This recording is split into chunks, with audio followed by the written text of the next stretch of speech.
Better అనమాట అక్కడ. అలా చెప్పేవాడిని నేను. మొన్న శ్రీకాళహస్తి వెళ్ళా నేను. విచిత్రం కూడా అక్కడ అక్కడ మరీ నాకు ఆశ్చర్యం వేసింది అనమాట. అదేది మృత్యుంజయాభిషేకం ఏదో చేయించాం. టికెట్లు అయిపోయినాయి ఆన్లైన్లో అయిపోయినాయి అన్నారు. పరుగులు పెట్టుకుంటూ అంతా తీరా చూస్తే లోపలికి వెళ్ళాక మా ఫ్యామిలీ తప్పించి ఎవరు లేరు. 10 టికెట్లట అభిషేకానికి. అంటే 10 కుటుంబాలు నడవచ్చు. కానీ అయిపోయినాయి అని ఆన్లైన్లో చెప్తున్నారు, ఎవరు లేరు.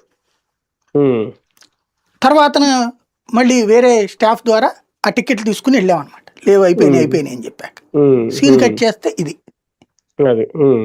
అంటే ఏం జరుగుతున్నది ఇక్కడ వేరు, అక్కడ నాకు అప్పుడు ఎవరు లేకపోవడం ఏంటండి అంటేను ఆ పంతులు గారు చెప్పారు బుధ గురువారాలు తక్కువ ఉంటదండి రష్ అనేసి. రష్ తక్కువ ఉంటది బుధవారాలు గురువారాలు, తిరుపతి అయినా అంతే అనమాట.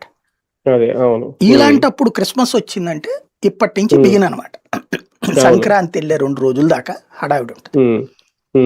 ఇది ఉద్యోగికి తెలుసు, మరి యాజమాన్యానికి తెలియకపోవడం ఏంటి? అప్పటికప్పుడు పరుగులు పెట్టి వాళ్ళందరూ రావడం ఏంటి? రాగానే తోపులాట. కొత్త చైర్మన్ గారు వచ్చిన తర్వాత సార్ చాలా మార్పులు చేస్తున్నామని చెప్పారు. స్వయంగా ఆయన ముందు మీకు గుర్తుంటే నాయుడు గారు ఆ భక్తులు క్యూ లైన్లు కూడా పరిశీలించిన ఆ వీడియోలు ఫోటోలు కూడా అప్పట్లో బాగా వైరల్ చేశారు. లేదు, చాలా మార్పులు చేస్తారు, రేపటి నుంచి దర్శనం చాలా ఫాస్ట్ గా అయిపోద్ది.